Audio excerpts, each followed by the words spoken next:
কি গো গিন্নি, কই গেলে? সেই রাত থেকে যে বৃষ্টি শুরু হলো, এখনো থামার নাম গন্ধ নেই।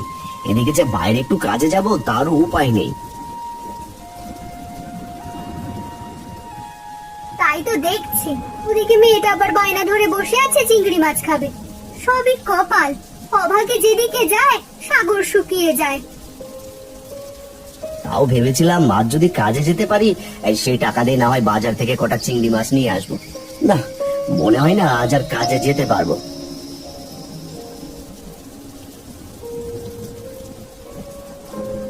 কই গো, দেখো দেখো, জানালার কাছে আসো দেখি। ওই যে হরিদাস বাবুর পুকুরটা দেখো, পানিটা থই থই করছে।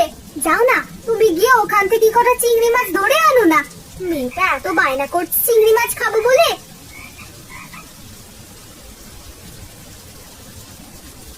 না না গিন্নি, এ হয় না। আর একজনের পুকুর থেকে এভাবে না বলে চিংড়ি মাছ নিয়ে আসবো?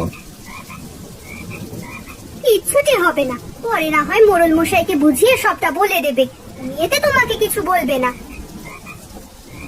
তুমি এত করে যেহেতু বলছো, আমার মেয়েটাও শখ করেছে খাবে বলে, তবে আমি বরং যাই, হরিদাস বাবুর পুকুর থেকে কটা চিংড়ি মাছ ধরে আনি। আমারও কেমন এই বৃষ্টির দিনে মনটা শুধু লাউ চিংড়ি খেতে চাইছে। সারা রাত বৃষ্টি হয়েছে, চিংড়ি মাছগুলো এখন পানির উপরেই খেলা করছে, আর ধরতে বেশি বেগ পেতে হবে না। এই নাও, হাড়িটা নিয়ে যাও, কটা চিংড়ি মাছ গিয়ে ধরে নিয়ে এসো।